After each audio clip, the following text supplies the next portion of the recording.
యేసుక్రీస్తు వారి పరిశుద్ధ నామమున స్తోత్రములు చెల్లించి ప్రార్థించి వేడుకొనుచున్నాము తండ్రి, ఆమేన్. ప్రభునందు ప్రియులారా, ఈ దినం వాక్య ధ్యానం కొరకై మత్తయి సువార్త 21వ అధ్యాయంలో కొన్ని మాటలు చదువుతాం. ప్రపంచమంతా ఈరోజు పచ్చగా కనబడుతుంది. ఎలా కనపడుతుంది?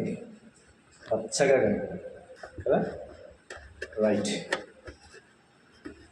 ఈరోజు క్రైస్తవ ప్రపంచంలో రకరకాల సిద్ధాంతాలు, బోధలు, వివిధ రకాలైన పద్ధతులు, ఇలాగూ మరి కొంతమంది పండుగలు కూడా చేసుకుంటూ ఉన్నారు. దేవునికి స్తోత్రం. మనము ప్రభువును ఆరాధించడానికి చేరవచ్చు. ఈరోజు ఈ భాగంలో రాయబడిన మాటలు కూడా అవే సందర్భమని మనకు తెలుసు. సందర్భానుసారమైనటువంటి సంగతులే మనం చదువుకొని కొన్ని మాటలు మనము తెలుసుకోవాలి. చాలామంది ఉదయాన్నే నాకు చాలా మెసేజ్లు పెట్టారు. హ్యాపీ పామ్ సండే అని పెట్టారు. ఏం చెప్పాలో అర్థం కాకుండా నేను రిప్లై ఏమి ఇవ్వలేదు. కొంతమంది ఫోన్ చేసి మరి చెప్పారు, సర్లే అన్న, మంచిది. అందుకే కొన్ని మాటలు మనం జ్ఞాపకం చేసుకుందాం. ఇందులోనే కొన్ని ఆత్మ సంబంధమైన మాటలు మనం నేర్చుకుందాం. నాకు తెలియక ఒక మాట ధ్యానం చేస్తున్నప్పుడు, ప్రభువా, ఈ ఆదివారానికి ఎందుకు ఆ పేరు వచ్చింది, ఎందుకు ఆ పేరే పెట్టారు అని ఆలోచించుకుంటా కూర్చున్న పొద్దున్నే. మీరు వచ్చే లోపల నేను ఇదంతా క్లీన్ చేస్తాను. పొద్దున 5 గంటలకు లేస్తాను. నేను లేచి ఇల్లంతా ఊడ్చుకొని నీట్గా కడిగి అన్నీ కూడా సిద్ధపరుస్తాను. నేను రెడీ అయ్యి ఇలాగూ దాదాపు 9 గంటల వరకు నా పని, 3 గంటల పని ఉంటుంది. ఇలాగూ పని మధ్యలో ఈ ఫోన్లు వస్తూ ఉంటే ఆలోచించుకుంటా అక్కడ కూర్చొని ఉన్నాను.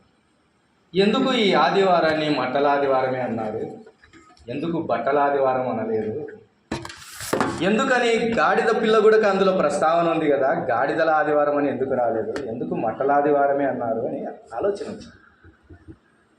చాలా సందర్భాలు ఇందులో 4 సువార్తల్లో రాయబడ్డాయి ఈ సంగతులను గురించి. ఎప్పుడు జరిగింది ఈ సంఘటన? యేసు ప్రభు వారి యొక్క ప్రయాణంలో ఆయన ఈ బేత్పగే బేతనీ అను గ్రామముల గుండా పడి యెరూషలేమునకు వెళ్తున్నాడు. ఎక్కడికి? యెరూషలేమునకు వెళ్తున్నాడు. యెరూషలేమును చూసిన తర్వాత అక్కడ ఆయన ప్రయాణాన్ని ముగిస్తాడు. ఈ మధ్యలో జరిగిన కార్యాలు కొన్ని ఉన్నాయి. అవి ఎక్కడ ప్రారంభించబడినాయి ఆ కార్యాలు అంటే, ఈ బేత్పగే బేతనీ అనే 2 గ్రామాలు. ఇక్కడ ఒక గ్రామం గురించి మత్తయి సువార్తలో రాయబడి ఉంది, కానీ ఆ సందర్భానుసారమైన సంగతులన్నీ చదువుకుందాం. చూడండి ఒకసారి. మార్కు సువార్త 11వ అధ్యాయం. మార్కు సువార్త 11వ అధ్యాయం. 11వ అధ్యాయము 1 నుంచి చదువుకుందాం.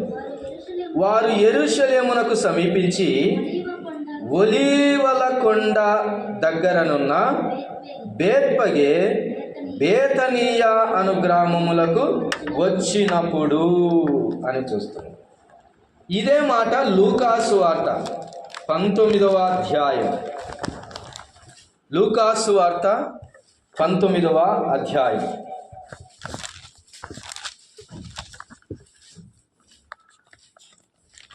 లూకాసు వార్త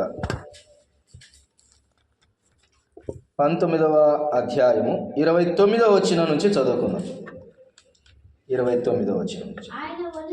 ఆయన ఒలీవల కొండ దగ్గరనున్న బేత్పగే బేతనీయ అను గ్రామముల సమీపమునకు వచ్చినప్పుడు తన శిష్యులనిద్దరిని పిలిచి, చాలు.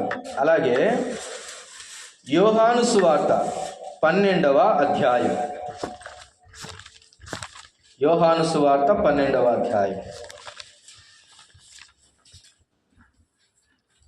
12వ అధ్యాయము 12వ వచనం నుంచి చదువుకుందాం. మరునాడు ఆ పండుగకు వచ్చిన బహుజన సమూహము యేసు యెరూషలేమునకు వచ్చుచున్నాడని విని చాలు. ఇక్కడ ఈ గ్రామ ప్రస్తావన చేయనప్పటికీ యెరూషలేమును సమీపించినట్లుగా మనకు అర్థమవుతుంది. ఇవి ఈ సందర్భానికి సంబంధించిన 4 సువార్తల్లోని 4 భాగాలు మనం చదువుకుని ఉన్నాం. వీటన్నిటిలో మట్టలు అనేది ఎక్కడ కనపడింది మీకు? ఎన్నిసార్లు కనపడింది? ఒకసారి కనపడింది. ఎక్కడది? యోహాను సువార్త 12వ అధ్యాయము 12వ వచనంలో ఖర్జూరపు మట్టలు పట్టుకొని. దీని ఇంగ్లీష్లో పామ్ ట్రీ అంటాం. ఏ ట్రీ? Palm tree. తెలుగులో కొన్నిసార్లు తాటి చెట్టు కూడా వస్తుంది ఈ లైన్లోనికి, అంటే ఆ వంశానికి సంబంధించినటువంటిది. ఇది కూడా అట్లనే ఉంటుంది కాబట్టి పామ్ ట్రీ, ఖర్జూరపు మట్టలు.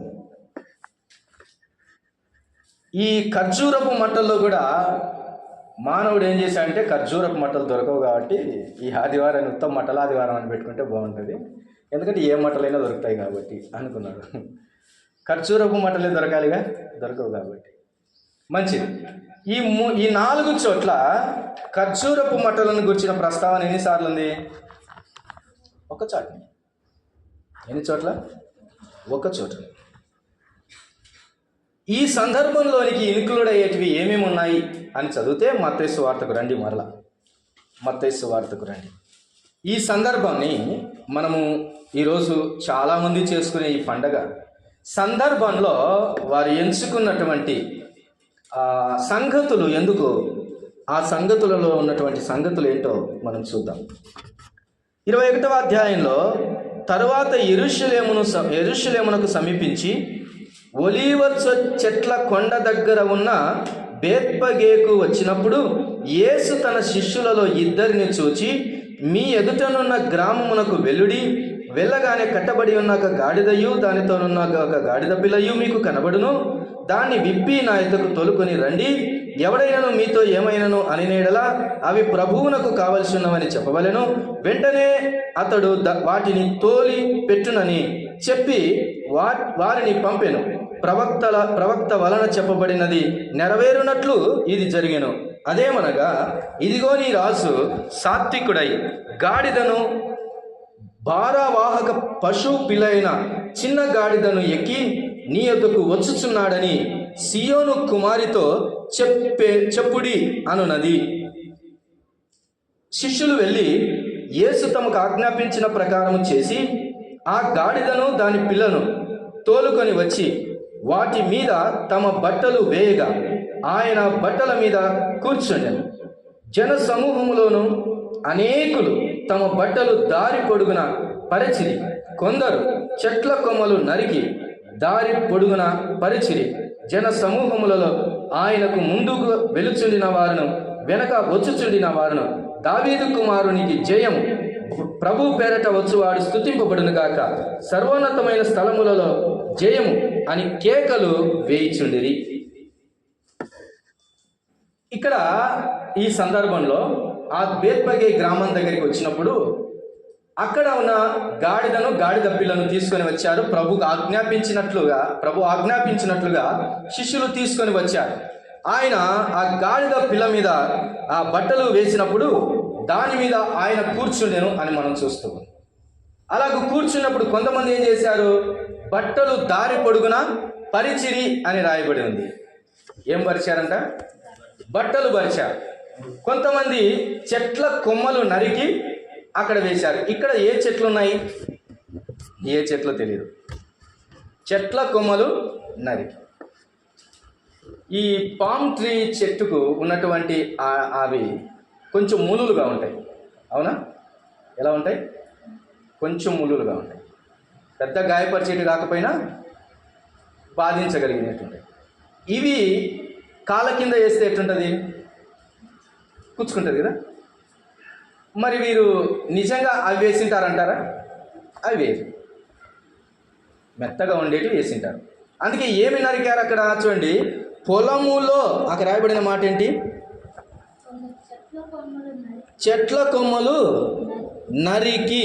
ఒకసారి మార్క్స్ వార్త చూడండి, మార్క్స్ వార్త 8వ వచనం 11:8. అనేకులు తమ బట్టలను దారి పొడుగునను పరిచిరి, కొందరు తాము పొలములలో నరికిన కొమ్మలను పరిచిరి. ఎక్కడి నుంచి తీసుకొని వచ్చారు? పొలములో ఉన్న కొమ్మలు కదా. పొలములో ఉన్నటువంటి కొన్ని కొమ్మలను నరికి తీసుకొని వచ్చి అక్కడ పరిచిరి అని మనం చూస్తూ ఉన్నాం. ఇక్కడ కూడా ఖర్జూరపు మట్టలను అయితే వారు నరికి వేయలేదు, సందర్భాన్ని చెబుతూ ఉన్నాను. ఇకపోతే లూకాసు వార్త 19వ అధ్యాయం 19వ అధ్యాయము 34వ వచనం నుంచి చదువుకుందాం. 34, 35 నుంచి. అందుకు వారు, ఇది ప్రభువునకు కావలసినదనేది. తర్వాత వారు యేసునొద్దకు దాన్ని తోలుకొని వచ్చి ఆ గాడిద పిల్ల మీద తమ బట్టలు వేసి యేసును దాని మీద ఎక్కించి ఆయన వెలుచుండగా తమ బట్టలు దారి పొడుగున పరిచిరి, ఒలీవల కొండ నుండి దిగుచోటికి ఆయన సమీపించినప్పుడు శిష్యులు సమూహమంతయు సంతోషించుచు. చాలు, ఇక్కడ దాని ప్రస్తావన లేదు.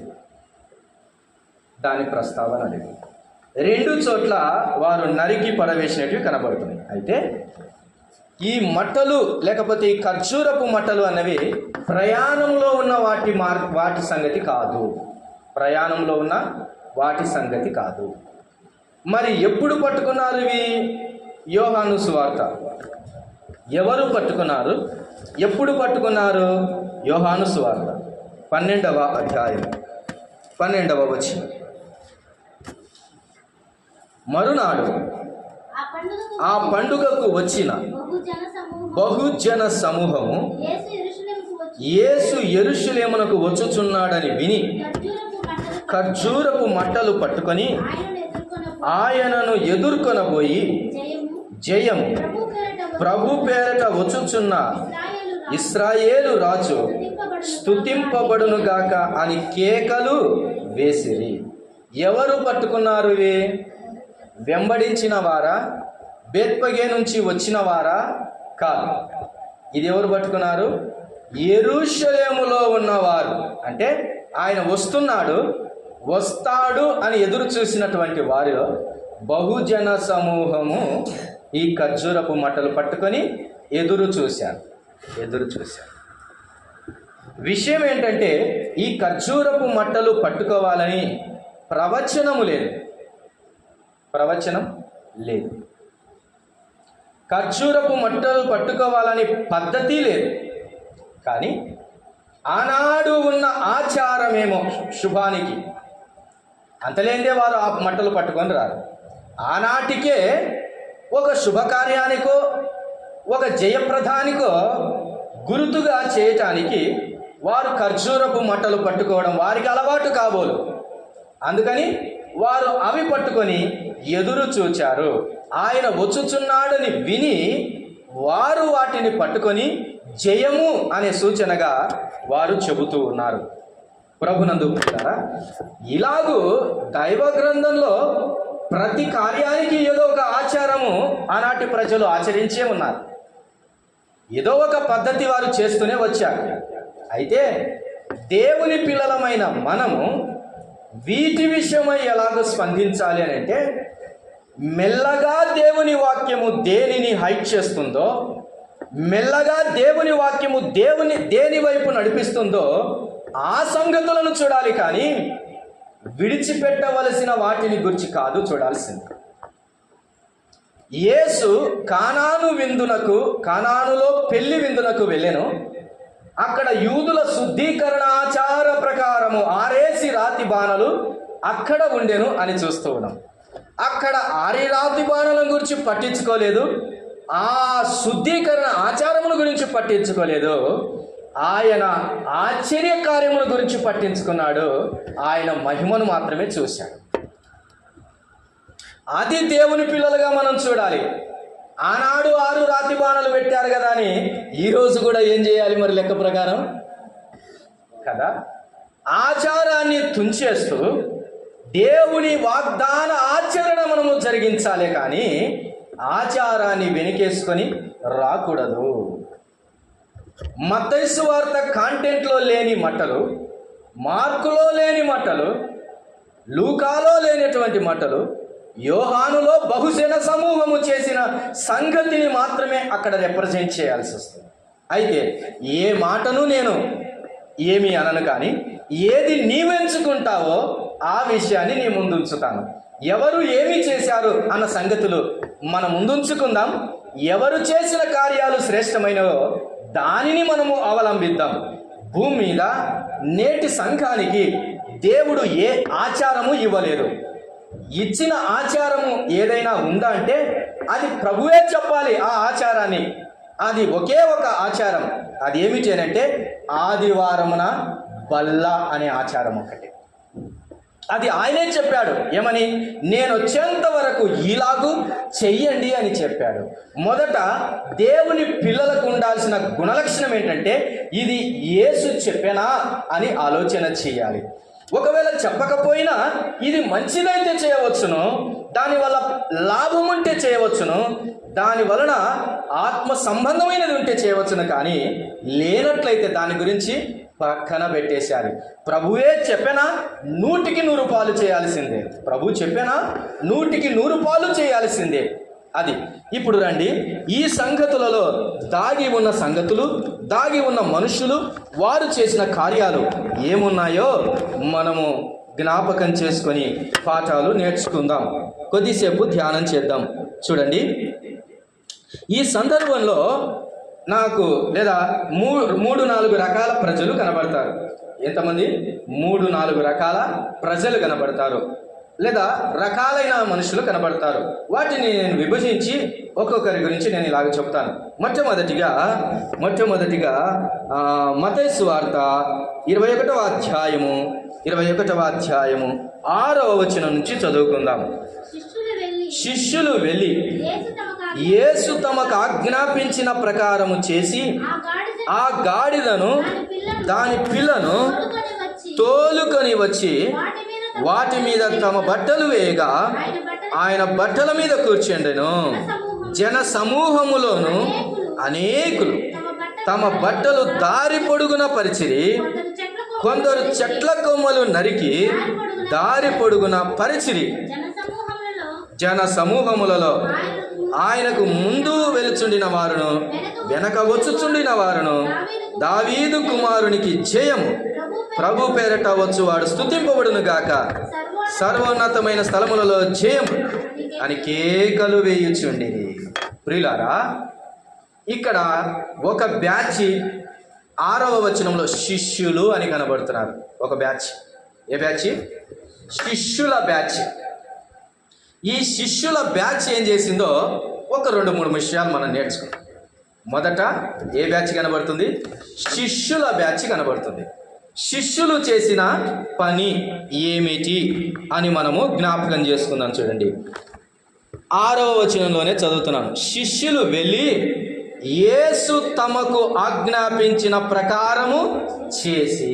Number 1 point, if you are the disciple of Christ, నువ్వు చేయాల్సిన పని ఏంటంటే ఆయన నీకు ఆజ్ఞాపించినది చేయాలి. అది what's the first one? What he commanded you should follow. దేవుడు, ప్రభువు నీకు ఆజ్ఞాపించినది నువ్వు చేయాలి. అది ఎవరి లక్షణం? శిష్యుని లక్షణం.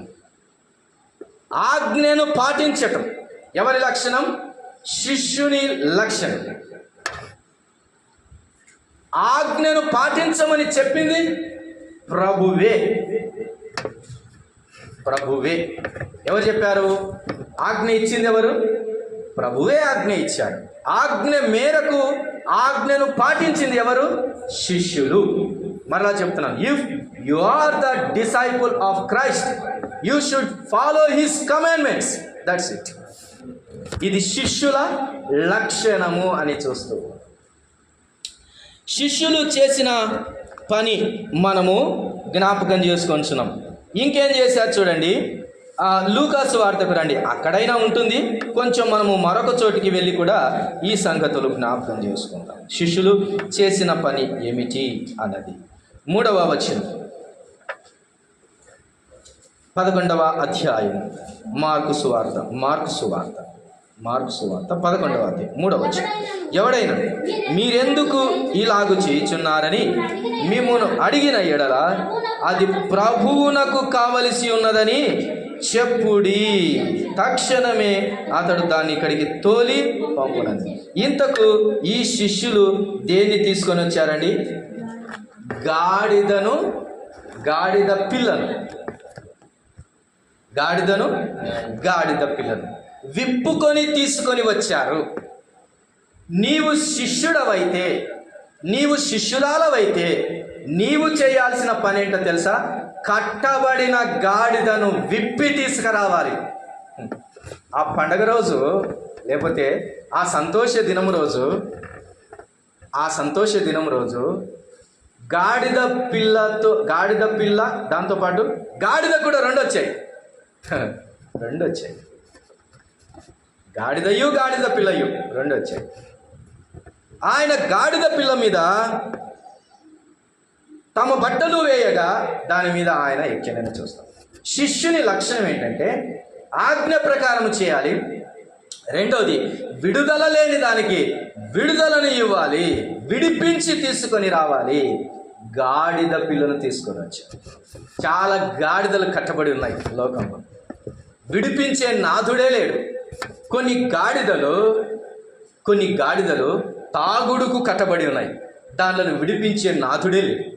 కొన్ని గాడిదలు భయంకరమైన పాపానికి కట్టబడి ఉన్నారు, దాన్ని విడిపించే నాథుడే లేడు. కొన్ని గాడిదలు మొబైల్ ఫోన్కు కట్టబడి ఉన్నారు, ఆ గాడిదలను విడిపించే నాథుడే లేడు. కొన్ని గాడిదలు లోకపు ముచ్చటతో కట్టబడినారు, ఆ గాడిదను విడిపించే నాథుడే లేడు. ఇలాగూ లోక వ్యసనాల చేత కట్టబడిన గాడిదలు, గాడిద పిల్లలు ఎన్నో ఉన్నాయి. వాటిని ఏం చేయాలి? శిష్యుడవైతే విడిపించి తీసుకురావాలి. ఇది శిష్యుని లక్ష్యం. ఇంకా శిష్యులు ఏం చేశారు? If you are the disciple of Christ, అలా అయితే నీవేమి చేయాలి అనే మాట చూద్దాం. మత్తయి సువార్తకి రండి 21వ అధ్యాయంలోనే 7వ వచనం నుంచే చదువుకుందాం. ఆ గాడిదను దాని పిల్లను తోలుకొని వచ్చి వాటి మీద తమ బట్టలు వేయగా ఆయన బట్టల మీద కూర్చున్నాయి. ఎవరి బట్టలు? తమ బట్టలు. తమరెవరు? గాడిదను తీసుకొని వచ్చిన వారే. అక్కడే కంటిన్యూషన్. శిష్యులు వెళ్ళి యేసు ఆజ్ఞాపించిన ప్రకారము చేసి ఆ గాడిదను దాని పిల్లను తోలుకొని వచ్చి వాటి మీద తమ బట్టలు వేయగా, అంటే ఎవరు? శిష్యుడు. నీవు శిష్యుడవైతే నీవు ప్రభు కోసం గాడిద పిల్ల మీద నువ్వేమేయాలి? నీ బట్టలు, అనగా నీ బట్టలు యేసయ్య ఎదుట కనబడాలా? ఏం కనపడాలి? నీ బట్టలు కనపడాలి. బట్టలు దేనికి సాదృశ్యం అంటే మన దిగంబరత్వాన్ని కాపాడేది బట్ట, మన శరీరాన్ని కాపాడేది బట్ట. అది వస్త్రము, అది మనకి దేవుడిచ్చినటువంటిది. అయితే అది ఎలాగుండాలని దేవుని గ్రంథం సెలవిచ్చిందంటే అది తాగు అయినను ముడతైనను లేనిదానిగా ఉండాలి. మీ బట్టలు ఉతుకుకొనుడి అన్నాడు. బట్టలు ఎలాగుండాలంట? ఉతుక్కోవాలి. బట్టలు ఎక్కడ ఉతుక్కోవాలి? గొర్రె పిల్ల రక్తంలో తమ బట్టలు ఉతుక్కుని వచ్చుచున్న మహాసైన్యం ప్రకటన గ్రంథంలో రాయబడి ఉన్నది. బట్టలు బాగుండాలి. బట్టలు లేని మనిషికి, ఆది మానవునికి అనగా ఆదామునకు బట్టలు లేక తిరుగుతుంటే బట్టలిచ్చిన వాడు ఎవరో తెలుసా? మన దేవుడే. వారు తమ కచ్చడ ఆకులతో తమకు కచ్చడములను చేసుకొనిరి అని చూస్తూ ఉన్నాం. అయితే దేవుడు వచ్చాడు, రే నీవు చేసుకున్నది బాగలేదు, నేనే నీకు ఒక అంగీని కుట్టిస్తానని ప్రేమతో ఆదాముకి ఏం కుట్టించాడు? ఒక అంగీని కుట్టించాడు. బట్టలు చూపించాలి యేసయ్య దగ్గర. మరకగున్నాయేమో, పాపపు మరకలున్నాయేమో దాని మీద, చాలా జాగ్రత్తగా బట్టలు కాపాడుకోవాలి. ఇంకా ఏం చేస్తున్నారు అన్న సంగతిని మనము ఆలోచన చేస్తే ప్రియులారా, ఆయన శిష్యులు ఆయన ఎదుట చేసినటువంటి సంగతులను మనము ధ్యానం చేస్తున్నాం. చూడండి,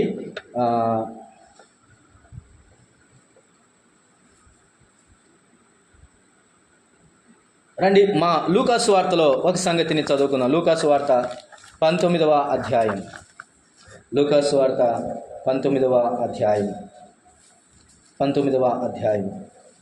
31వ వచనం నుంచి చదువుకున్నాం. అడిగిన ఎడల ఇది ప్రభువునకు కావలసి ఉన్నదని అతనితో చెప్పుడని చెప్పి వారిని పంపివేశెను. ఏమని చెప్పమన్నాడు? ఇది ప్రభువునకు కావలసినది అని చెప్పమన్నాడు. వారు చేశారా? 34వ వచనం. అందుకు వారు ఇది ప్రభువునకు కావలసి ఉన్నదనిది. తర్వాత వారు యేసునొద్దకు దాన్ని తోలుకొని వచ్చారు. అంటే యేసయ్య చెప్పిన మాట చెప్పినట్టుగా చేసేవాడే శిష్యుడు. ఎట్లా చెప్పారండి వాళ్ళు? వెళ్ళేటప్పుడు యేసయ్య ఏం చెప్పి పంపించాడు? ఎవరైనా మిమ్మల్ని ఏమన్నా అడిగారనుకోండి, మీరేం చెప్పాలి? ఇది ప్రభువునకు కావలసినది అని చెప్పాలి. అట్లా కాకుండా నాకు కావాలి, లేకపోతే మా మామయ్యకి కావాలి, లేకపోతే ఇంకొకరికి కావాలి అని చెప్పకూడదు. ఎవరికి కావాలని చెప్పాలి? యేసయ్యకు కావాలని చెప్పాలి. డొంక తిరుగుడు మాటలు కాదు, స్ట్రైట్ ఫార్వర్డ్. యేసయ్య ఏం చెప్పాడో అదే మాట చెప్పే తత్వం ఎవరిది? శిష్యునిది. ఎవరిదండి? శిష్యుడు. ఈ భాగంలో శిష్యులు చేసిన పని ఇదేనండి. ఈ భాగంలో శిష్యులు చేసిన పని ఇది. ఇంకొంతమందిని చూద్దాం. శిష్యులను పక్కన పెట్టేసేయండి, మరికొంతమందిని చూద్దాం. చూడండి, మత్తయి సువార్త 21వ అధ్యాయం. మత్తయి సువార్త 21వ అధ్యాయం 7వ వచనాన్ని చూడండి. ఆ గాడిదను దాని పిల్లను తీసుకొని వచ్చి ఆయన బట్టల మీద 8వ వచనం. జన సమూహములలో అనేకులు తమ బట్టలు దారి పొడుగున పరచిరి. చాలు. శిష్యులు తమ బట్టలు దేని మీద వేసినట్టు కనబడుతుంది? గాడిద పిల్ల మీద వేసినట్టు కనబడుతుంది. అక్కడున్న జన సమూహం ఏం చేశారంటే తమ బట్టలను ఏం చేశారు? దారి పొడుగున పరిచారు. జన సమూహం ఏం చేశారు? తమ బట్టలను దారి పొడుగున పరిచారు. రండి ఒకసారి మార్క్స్ వార్తలు కూడా చదువుకుందాం. 7వ వచనం నుంచి. వారు తోలుకొని వచ్చి తమ బట్టలు దాని మీద వేయగా ఆయన దాని మీద కూర్చుండెను. అనేకులు తమ బట్టలను దారి పొడుగునను పరచిరి. చాలు. అనేకులు చేసిన పని ఏంటిది? దారి పొడుగున బట్టలు పరిచిరి అని చూస్తాం. లూకాలో కూడా ఉంది ఆ మాట. ఒకవేళ చూద్దాం. చూడండి, లూకాసు వార్త 19వ అధ్యాయం 34వ వచనం నుంచి చదువుకుందాం. 35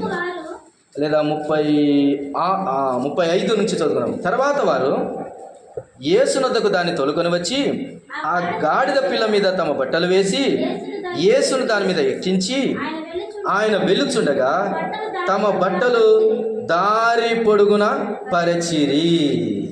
దారి పొడుగున పరిచిరి అని అక్కడ ఉంది. కానీ ఎవరు పరిచారు అన్న సంగతి మత్తయి సువార్తలను మార్కు సువార్తలు కనపడుతుంది. ఎవరు పరిచారు? అనేకులు, జన సమూహము అని రాయబడింది. ఆయనకు జన సమూహంతో పెద్ద లెక్క ఉండదు. ఆయన జన సమూహమును చూసి ఈ మాటలు చెప్పానని ఉంది. జన సమూహంలో ఎవరుంటారు? అన్ని రకాల ప్రజలు ఉంటారు. ఎవరుంటారు? అన్ని రకాల ప్రజలు. లెఫ్ట్ ఉంటారు, రైట్ ఉంటారు, బ్లాక్ ఉంటారు, వైట్ ఉంటారు, అన్ని రకాల ప్రజలు ఉంటారు. అంటే వాక్యం చదివేతోడు ఉంటాడు, చదవనోడు ఉంటాడు. తెలిసినోడు ఉంటాడు, తెలనోడు ఉంటాడు. బహు కాదు, ఇక్కడ జన సమూహం అని రాయబడింది. జన సమూహంలో రకరకాల ప్రజలు ఉంటారు. పోనీలే, రకరకాల ప్రజలైనా వీళ్ళు చేసిన పని ఏంటి? బట్టలను దారి పొడుగున పరిచారు. అంటే యేసయ్యనే కాదు, యేసయ్యను మోస్తున్న గాడిద కూడా దేని మీద రావాలని కోరుకున్నారు? బట్టల మీద రావాలని కోరుకున్నారు. అంటే దాని కాళ్ళు కూడా మెత్తగా ఉండాలని కోరుకున్నారు. అసలు దారి పొడుగున పరిచింది, కొమ్మలను పరిచారు, ఆ తర్వాత బట్టలను పరిచారు. అసలు నడిచేది ఎవరు? దాని మీద నడిచేది ఎవరు? ఇప్పుడు గాడిద. అంటే గాడిదకి ఎంత వైభవం వచ్చిందో చూడండి. యేసయ్య దాని మీద కూర్చున్నాడు, ఇప్పుడు నడిచేది ఎవరు? గాడిద. అందుకనే ఓ గాడిద, నీవు కట్టబడిన చాటనే ఉంటే బాగుపడవు. కట్లు విప్పుకొని యేసయ్య దగ్గరికి రా, నీ కాలు శుతిమెత్తగా ఉండటానికి బట్టలు పరుస్తారు. నీకు బట్టలు పరుస్తారు. ఇంట్లో మనం పడుకోవడానికి మనకు బెడ్ పరుపులు వేసేతో ఎవరైనా ఉన్నా లేకపోయినా కానీ చర్చికి వస్తే నీకోసం పరిచి పెడతారండి. ఎక్కడికి? చర్చికి వస్తే నీకోసం ఏవో ఒకటి పరిచి పెడతారు. అవునా కదా? యేసయ్య దగ్గర ఆ యొక్క అనుభూతి మనకు దొరుకుతుంది. గాడిద వైభవం ఎంత గొప్పదండి.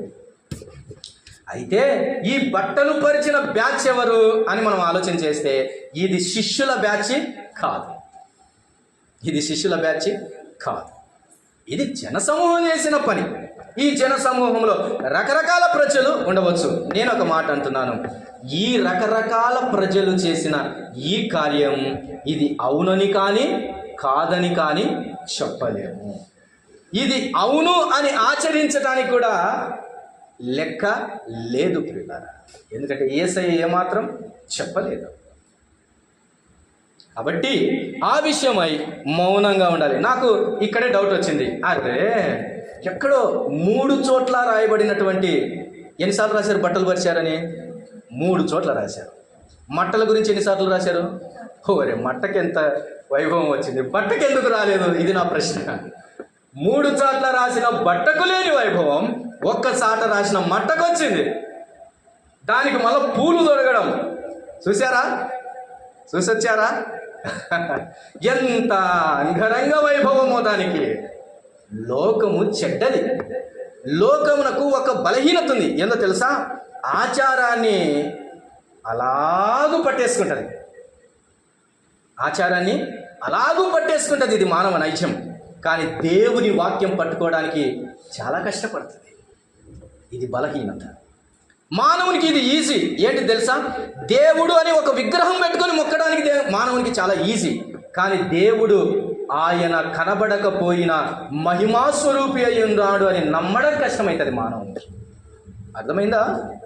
మానవునికి ఆచారము చాలా ఈజీ, మానవునికి ఆచరణ చాలా కష్టం. మానవునికి శరీర సంబంధమైనది చాలా ఈజీ, మానవునికి ఆత్మ సంబంధమైనది చాలా కష్టమైనది. అందుకే మానవుడు త్వరగా ఆచారబద్ధమైన దాన్ని చేస్తాడు. ఇక్కడే నాకు ప్రశ్న వచ్చింది, ఎందుకు బట్టలు కూడా పరచాల్సింది? ఒక్క చోట కూడా ఈ పండుగలో నాకు గాడిద కనపడలే. ఎవరైనా మీకు కనపడ్డారా? వేరే చోట ఎక్కడైనా కనపడినారా? ఏంటిదండి అసలు? దీనికి అంతటికీ కారణం ఎవరు? ఈ బట్టలు పరచడానికి, ఈ ఆకులు వేయడానికి కారణం ఎవరు చెప్పండి? యేసయ్య కూర్చున్న గాడిదనే కదా కారణం. దానికోసం పరిచారు. కానీ గాడిద లేదు, ఎక్కడ చూసినా గాడిద లేదు. అందుకే నా స్టేటస్ చూశారు పొద్దున్నే, ఇది మటలాదివారమేనా, బట్టలాదివారము కాదా, ఇది గాడిదల ఆదివారము కాదా అని స్టేటస్ పెట్టారు. చాలామంది నా స్టేటస్ చూసి స్టేటస్లు డిలీట్ చేసుకున్నారు. నేనేమంటున్నానంటే, నీవు శిష్యుడవైతే నీవేం చేయాలి, నీవు జనసమూహంలో ఉన్నవాడవైతే నువ్వేం చేయాలో లేఖనమే చెబుతుంది. Whether you are the disciple of Christ or in the midst of the nation or the people. ఆ లెక్కతో ఆయనకు పని లేదు. లెక్కలో నుంచి బయటకు వచ్చిన వాడే ఆయనకు కావాలి. రైట్, ఇది జనసమూహం చేసిన పని. 3వ సంగతి మనం చూద్దాం. 8వ వచనంలోనే మత్తయి సువార్త 21వ అధ్యాయం. జనసమూహములోను అనేకులు తమ బట్టలు దారి పొడుగున పరిచిరి, కొందరు చెట్ల కొమ్మలు నరికి దారి పొడుగున పరిచిరి. చాలు. ఈ చెట్ల కొమ్మలు వేసిన వాళ్ళు ఏ బ్యాచ్? కొందరు. ఎందరండి? కొందరు. అందరా? కొందరు. చూడండి మార్క్స్ వార్తలో కూడా, మార్క్స్ వార్త 11వ అధ్యాయం 8వ వచనం. అనేకులు తమ బట్టలను దారి పొడుగునను పరిచిరి, కొందరు తాము పొలములలో నరికిన కొమ్మలను పరిచిరి. చాలు, కొందరు అని చూస్తున్నాం. ఎందరండి? చెప్పాలి, ఎందరు? కొందరు అనే మాట మనకు అర్థమవుతుంది పిల్లలారా. మరి అందరూ కాదు, శిష్యులు కాదు, వీరెవరు? కొందరు. కొందరు చేసిన పని ఇది. ఏం చేశారు కొందరు చేసిన పని? చెట్లు నరికి తీసుకొచ్చి పడేశారు. ఈ నరికే వాళ్ళ దగ్గర చేతుల్లో ఏముండాలి? ఆయుధాలు. ఏముండాలి? ఆయుధం. వచ్చుచున్నవాడు ఏ స్వభావం గలవాడు? సాత్వికుడు. ఎవరండి? సాత్వికుడు. కానీ కొమ్మలు నరికి వేసిన వారి చేతుల్లో ఏమున్నాయి? ఆయుధం. వీరి విషయమై అబ్బబ్బబ్బబ్బ ఏం చేశారో నాయన అన్నాడా యేసయ్య? నో, పట్టించుకోలేదు అసలు. ఇది ఎవరు చేసిన పని? కొందరు చేసిన పని. అందరూ చేసిన పని చేస్తున్నావా? లేదా శిష్యులు చేసిన పని చేస్తున్నావా? కొందరు చేసిన పని చేస్తున్నావా? either you are doing according to the word of Lord or according to the custom of the nation, you have to decide. అంటే ఆచారబద్ధమైనటువంటి రీతిగా చేస్తున్నావా, ఆజ్ఞానుసారంగా చేస్తున్నావా? అది కావాలి ఈరోజు. ఎవరు చేసిన పని నువ్వు చేస్తున్నావు అనేది కావాలి.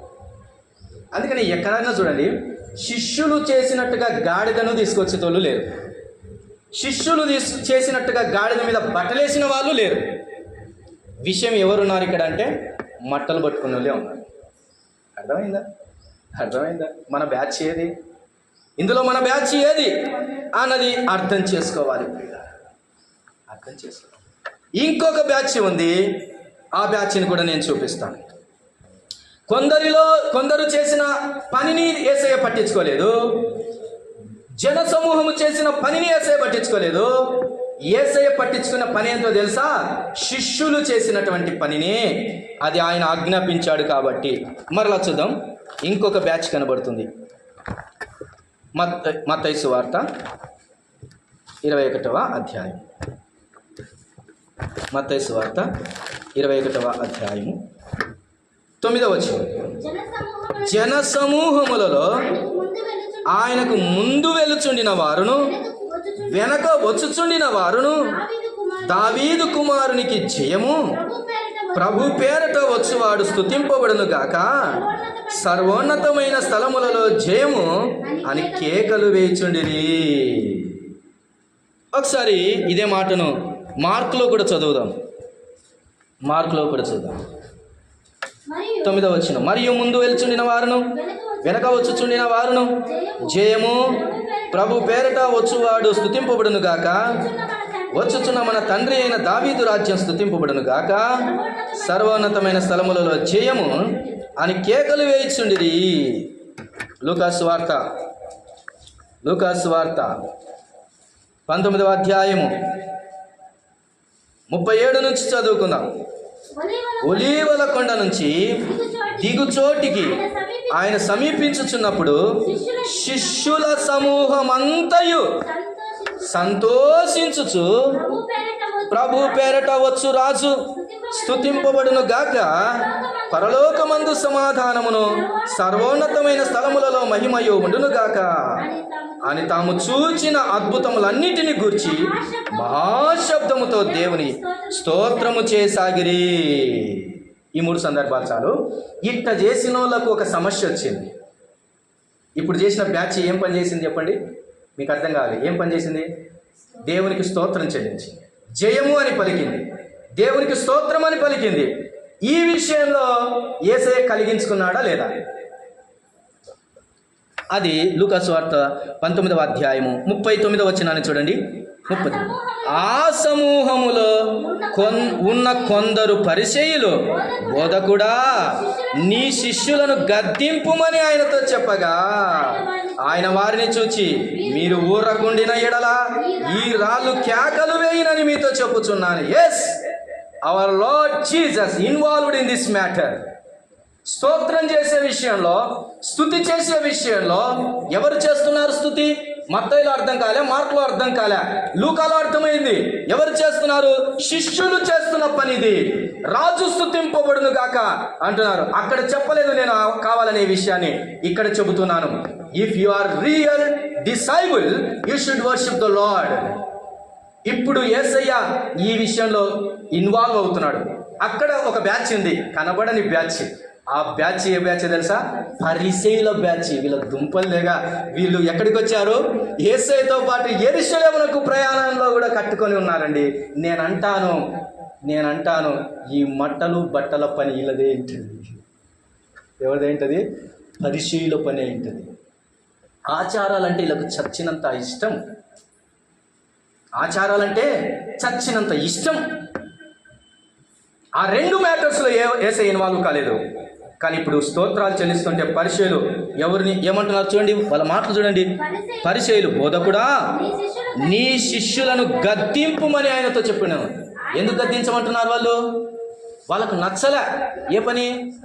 స్తోత్రం చేయడం నచ్చలే, ఆయనను పొగడటం నచ్చలే, జయమని చెప్పడం నచ్చలే. ఏది నచ్చింది? ఇంతవరకు బాగున్నారు మత్సంగా. ఏది నచ్చింది? బట్టలు పరచడం నచ్చింది, కొమ్మలు నరకడం నచ్చింది, ఇవన్నీ బాగానే ఉన్నాయి. ఇప్పుడు ఏమి అని ఈ జాతి, ఈ బ్యాచ్ స్తోత్రాలు చేసే కాడ మాత్రం ఆర్గ్యుమెంట్ చేస్తున్నారు, అబ్జెక్షన్ అని తెలియజేస్తున్నారు. లార్డ్ జీసస్ యేసయ్యకి చెప్తున్నారు, నీ శిష్యులను గద్దించు అంటున్నారు. నోరు మూయండి అన్నాడు. యేసయ్య ఏమన్నాడు? నోరు మూయండి అన్నాడు. మీరు ఊరుకుంటారేమో ఊరుకుండండి, కానీ ఒకవేళ మీరు ఊరుకున్నా కానీ ఇక్కడ రాళ్ళు ఉన్నాయి, ఆ రాళ్ళు కేకలు వేస్తాయి అన్న. నీవు శిష్యుడవైతే స్తుతికి ప్రాధాన్యత ఇవ్వు, ఆయనను పొగడటానికి ప్రాధాన్యత ఇవ్వు, ఘనపరచడానికి ప్రాధాన్యత ఇవ్వు, అంతేకాని ఆచారబద్ధమైన వాటికి కాదు. ప్రభు ఈరోజు నీతో నాతో మాట్లాడుతుంది. If you are real disciple you should delete all the common custom factors things but obey the word of God. ఆయనకు నచ్చింది చేయండి, ఆయన ఇష్టపడింది చేద్దాం. ఇప్పుడు రండి యోహాను సువార్త. నేను ముగింపులోనికి వస్తున్నాను. యోహాను సువార్త ఎక్కడ చదువుకుందాం? 12వ అధ్యాయం. యోహాను సువార్త 12వ అధ్యాయం 12వ వచనం. మరునాడు ఆ పండుగకు వచ్చిన బహుజన సమూహము యేసు యెరూషలేమునకు వచ్చుచున్నాడని విని ఖర్జూరపు మట్టలు పట్టుకొని ఆయనను ఎదుర్కొనబోయి, జయము, ప్రభు పేరట వచ్చుచున్న ఇశ్రాయేలు రాజు స్తుతింపబడును గాక కేకలు వేశారు. ఏమండి, పండుగకు వచ్చిన వారి ఆచారం ఇది. ఒకవేళ వారి తరతరములుగా ఇలాంటి పండుగలో పట్టుకోవడం వారికి ఆచారం ఉండవచ్చునేమో, కానీ ఈ విషయంలో యేసయ్య ఇన్వాల్వ్మెంట్ అయ్యాడా లేదా అనేది కూడా మనం పరిశీలించాలి.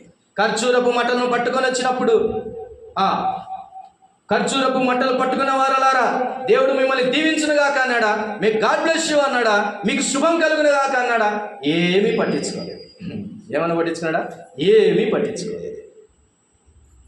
అయితే వారు ఒక మంచి పని చేస్తున్నారు. ఇది జయము, ప్రభు పేరట వచ్చుచున్న ఇశ్రాయేలు రాజు స్తుతింపబడునుగా కానీ కేకలు వేసిరి. ప్రభు పేరట వచ్చుచున్నవాడు. ఏమండి, ఇక్కడైనా యేసయ్య ఇన్వాల్వ్మెంట్ అయ్యాడా? ఇక్కడ కూడా కాదు. వారు జయం అని చెప్పారు, స్తోత్రం చెప్పారు. యేసయ్య అబ్జెక్షన్ చెప్పలేదు, ఎవరైనా అబ్జెక్షన్ చేయలేదు, చేసిన వారి విషయంలో ఇన్వాల్వ్మెంట్ కాలేదు, మౌనంగా ఉన్నాడు. ఎందుకంటే యేసయ్యకి కావాల్సింది శిష్యులు చేసే స్తోత్రమే, కానీ ఇంకెవరో చేసే స్తుతులు ఆయన పెద్దగా పట్టించుకోడు. ఈ నెవర్ ఇన్వాల్వ్డ్ ఎనీథింగ్. సీయోను కుమారి భయపడకము, ఇదిగో నీ రాజు గాడిద పిల్ల మీద ఆసీనుడై వచ్చుచున్నాడు అని వ్రాయబడిన ప్రకారం యేసు ఆ చిన్న గాడిదను కనుగొని దాని మీద కూర్చొనేను. మ్యాటర్ ఎట్ట దింపుతున్నాడండి. ముందు వచ్చినటువంటి వారు ఆల్రెడీ అక్కడ ఉన్నారు ఒక బ్యాచ్. ఈ బ్యాచ్ వెనకమ్మడి వచ్చిన బ్యాచ్ కాదు. బేత్బగే నుంచి వచ్చిన బ్యాచ్ కాదు, బేతనీయ దగ్గర కలుసుకున్న బ్యాచ్ కాదు, ఆ బ్యాచ్లో దాగి ఉన్న పరిచయ బ్యాచ్ కాదు, పరిచిన బ్యాచ్ కాదు, విరిచిన బ్యాచ్ కాదు. ఈ బ్యాచ్ డెస్టినేషన్ దగ్గర వెయిటింగ్ చేస్తున్న బ్యాచ్. డెస్టినేషన్ ఏంటి? యెరూషలేము. ఆయన యెరూషలేములో చేరాడు. చేరినప్పుడు వస్తున్నాడని తెలిసి రెడీగా ఉన్న బ్యాచ్ ఇది. ఈ బ్యాచ్ చేతిలో ఉన్నాయి ఏంటివి? ఖర్జూరపు. ఇంతవరకు ఉన్న ఏ బ్యాచ్లో లేవు, ఈ బ్యాచ్లో ఉన్నాయి. ఈ బ్యాచ్ ఖర్జూరపు మట్టలు పట్టుకొని వచ్చి దేవునికి స్తోత్రం స్తోత్రం అని చెప్తూ జయమని పలుకుతూ ఉంటే ఈయనేం చెప్పాడు తెలుసా? గాడిద పిల్లను గుర్తు చేస్తున్నాడు. మళ్ళా దేని గుర్తు చేస్తున్నాడు? గాడిద పిల్లను గుర్తు చేస్తున్నాడు. చూడండి ఏమంటున్నాడు? సియోను కుమారి భయపడకుము, ఇదిగో నీ రాజు గాడిద పిల్ల మీద ఆసీనుడై వచ్చుచున్నాడు అని వ్రాయబడిన ప్రకారము యేసు ఒక చిన్న గాడిదను కనుగొని దాని మీద కూర్చుండెను. ఆయన శిష్యులు ఈ మాటలు మొదట గ్రహింపలేదు కానీ అని చెప్పుకుంటారు. అది గుర్తుకొస్తుంది. ప్రియులారా, నీవు శిష్యుడు అయితే ఏం చేయాలి? జనసమూహంలో బ్యాచ్ అయితే నువ్వు ఏం చేయాలి? నేను ఒక మాట అంటున్నాను. ఇప్పుడు లోకమంతా చేస్తున్న పనేంటి? నీవు చేస్తున్న పనేంటి? నీ వాక్యముతోనే, దేవుడు నీకిచ్చిన వాక్యముతోనే నిర్ధారణ చేసుకోవాలి. ఏం చేసుకోవాలి? నిర్ధారణ చేసుకోవాలి. ఈ బ్యాచ్ని ఏ బ్యాచ్ని పట్టించుకోలేదు. ఆయన పట్టించుకుందల్లా ఒకే ఒక బ్యాచ్. ఆ బ్యాచ్ శిష్యుల బ్యాచ్, డిసైపుల్ బ్యాచ్. అది ఆయనకు కావాలి. ఎందుకంటే ఇప్పుడండి శిష్యులందరూ చేసిన యేసయ్యకు ఇష్టమైన అందరూ చేయవలసినది అది ఏమిటి అని మనం చూస్తే మత్తయి సువార్త 21వ అధ్యాయము 5వ వచనం నుంచి మనం చదువుకుందాం. చూడండి 4వ వచనం నుంచి చదువుకుందాం. 4వ వచనం, ప్రవక్తల వలన చెప్పబడినది నెరవేరునట్లు ఇది జరిగెను. అదేమనగా ఇదిగో నీ రాజు సాత్వికుడై గాడిదను భారవాహక పశుపిలైన చిన్న గాడిదను ఎక్కి నీ యొద్దకు వచ్చుచున్నాడని సియోను కుమారితో చెప్పుడే. How your king is coming అంటు యు. ఎలా వస్తున్నాడు నీ ప్రభువు, నీ రాజు ఎలా వస్తున్నాడంటే గాడిద పిల్ల మీద వస్తున్నాడు. అదే గురుతు, అదే గురుతు. అంటే ఈ మాటనే యేసయ్య నెరవేర్చుకున్నాడు. గాడిదలను తెప్పించి ఈ మాట ప్రకారంగానే శిష్యులు చేశారు. గాడిదలను తెచ్చి ఈ మాట ప్రకారమే జరిగింది అని. అసలు ఈ మాట ఏంది అని అంటే ఇది ప్రవచనం. ఏంటిది? ఇది ప్రవచనం. ఏంటిది? ఇది ప్రవచనం. ప్రవచనంలో మట్టలు లేవు, ప్రవచనంలో బట్టలు లేవు. ప్రవచనంలో ఉన్నది గాడిద పిల్ల మీద ప్రభువే. ఎందుకండి అంటే ఇక్కడ పాఠం ఉంది. ఎందుకండి అంటే నీ రాజు సాత్వికుడని చెప్పటానికి గురుతు గాడిద పిల్ల. నీ రాజు సాత్వికుడని చెప్పడానికి గురుతు గాడిద పిల్ల. అది ప్రవచనం, అది ప్రవచనం. ప్రవచన నెరవేర్పులో భాగమయ్యాం శిష్యులుగా. ప్రవచనం నెరవేర్చుకున్నాడు ప్రభు. ప్రవచన ప్రకారము చేశారు శిష్యులు. ప్రవచనానికి తల వంచింది గాడిద పిల్ల కూడా. గాడిద పిల్ల కూడా కనీసం గాడిద చేసిన పని అయినా చేయట్లేదే. ఏదో చేసిన పని? గాడిద చేసిన పని అయినా చేయట్లేదే. ఇంత గాడిద చేసిన పని ఏంటిది? అది సైలెంట్గా ఉంది, కూర్చుంటే ఏమీ అనలేదు, త్రోవ తప్పిపోలేదు, ఇంకేమి డిస్టర్బ్ చేయలేదు. యేసయ్యను ధైర్యంగా మోసింది. అది భారం అనుకోవాలా. పిల్ల మోసిందా, తల్లి మోసిందా? పిల్ల మోసింది. ఈరోజు నేను అంటున్నాను, దేవుని పిల్లలు, ముఖ్యంగా యవనస్తులు దేవుని భారాన్ని మోయాలి. అందుకే దమస్కు మార్గంలో యేసయ్య ఎవరిని పట్టుకున్నాడంటే పౌలును పట్టుకున్నాడు. యవన ప్రాయంలో ఉన్నవారు కావాలి, ముసలోళ్ళు కాదు, ఇక తగ్గిపోయినోళ్ళు కాదు. గాడిద నువ్వు ప్రక్కనుండు, ఇక నీ పని కాదు. నీ మీద ఎంతో మంది ఎక్కారు, ఎక్కి దిగారు. నాకు క్రొత్తది కావాలి. ఆ క్రొత్తది ఎవరు? గాడిద పిల్ల. ఏ మనుష్యుడు ఎప్పుడునూ దాని మీద ఎక్కి ఉండలేదని మార్కు సువార్తలో చెబుతున్నాడు. అది కావాలి, క్రొత్త జీవితం కావాలి, ఫ్రెష్ లైఫ్ కావాలి అని అడుగుతున్నాడు. ఆ హృదయం నీదే, శుతిమెత్తనైన నీ జీవితమే. ఆ హృదయం కావాలని ప్రభు కోరుకుంటున్నాడు. అది పాఠం. నీ ప్రభు సాత్వికుడు అన్నది పాఠం. సాత్వికుణ్ణి, సాత్వికములకు గుర్తైన గాడిద పిల్ల మోసింది. అది ప్రభు భారాన్ని భరించింది అన్నది పాఠం. ఆజ్ఞాపించిన ప్రకారము చేశారు శిష్యులు అన్నది పాఠం. జయము స్తోత్రం అని చెప్పారు అన్నది పాఠం. పాఠానికి మించిన పాఠం అక్కర్లేదు. ఈ రోజైనా ఈ పాఠం ద్వారా గుణపాఠం నేర్చుకోవాలి. అదే ప్రభు కోరుకుంటున్నటువంటి మంచి స్థితి. Everything is before us, what you have to select. అన్ని చెట్ల పండ్లు ఉన్నాయి, ఒక దానిని మాత్రం ముట్టొద్దని చెప్పాడు. ఆజ్ఞ ఎక్కడ ఉంది? ఏది చేస్తాం? Choice is in your hand. What we're going to do. ఎన్నో ఆచారాలు జరుగుతున్నాయి, ఎన్నో రకాల పద్ధతులు జరుగుతున్నాయి. నీవేం చేస్తావు? As the children of God, as the disciple of Christ, what you have elected. ఈరోజు చాలామంది పండగ చేసుకోవడం తప్పిపోతుందేమో అని వాక్యానుసారమైన సంఘాలకు కూడా వెళ్ళలేదు. విచారం, బహు విచారం. నేను ఈ మాటలు ముగిస్తున్నాను. Where you are? You are in the disciple of Christ or in the group of people? అక్కడ దాగి ఉన్న పరిచయుల గుంపులో ఉన్నావా? జన సమూహముల గుంపులో ఉన్నావా? బహుజన సమూహముల గుంపు ఈ మాటలు పట్టుకున్నాయి. అక్కడ రాయబడిన మాట, పండుగ వచ్చినటువంటి వారిలో ఆ గుంపుకి ఇచ్చిన పేరు ఏంటిదండి? బహుజన సమూహం. బహుజన పార్టీ అనమాట ఇది. ఇదే పార్టీ, ఇది బహుజన పార్టీ. ఆ పార్టీ మాత్రమే చేసుకుంటుంది పండుగ. ఒక మాట ఏంటంటే, ఆ పండగకు వచ్చినప్పుడే యేసయ్యను పట్టుకున్నాను. నేను ఒక మాట చూపించాలనుకున్నాను, మర్చిపోయాను. కానీ ఒకసారి అలా చూద్దామా? లూకాసు సువార్తలోనే 19వ అధ్యాయంలో ఈ మాట ఒక్కటి చెప్పి నేను ముగిస్తాను. లూకాసు సువార్త 19వ అధ్యాయం 41 వచ్చిన చూడండి. 41. ఆయన పట్టణమునకు సమీపించినప్పుడు దాన్ని చూచి చాలు. యోహాను సువార్తలో ఆయన యెరూషలేమునకు సమీపించినప్పుడు అక్కడ ఎవరున్నారు? రెడీగా మట్టలు పట్టుకొని ఉన్నారు. ఇప్పుడు అదే యెరూషలేమును చేరిన యేసయ్య యెరూషలేమును చూచి దాని విషయమై ఏం చేస్తున్నాడు చూడండి. దానిని చూసి దాని విషయమై ఏడిపించే గుంపు. ఏ గుంపు అది? ఏడిపించే గుంపు. ఏడిపించే ప్రవక్తలను చంపుదానా అని కొన్నిటిని చూసి ఏడ్చి, దాని విషయమై ఏడ్చి, మారు మనస్సు లేని దాని విషయమై ఏడ్చి, ఈరోజు చాలా మందిని ప్రభువును చూసి ఏడ్చుచున్నాడు. ఇంకా ఏమి? మట్టలు పట్టుకున్నారు, పండగలు చేసుకుంటున్నారు, అలంకరించుకున్నారు, ఆనందిస్తున్నారు, కేకలు వేస్తున్నారు, గంతులు వేస్తున్నారు, తిరుగుతున్నారు.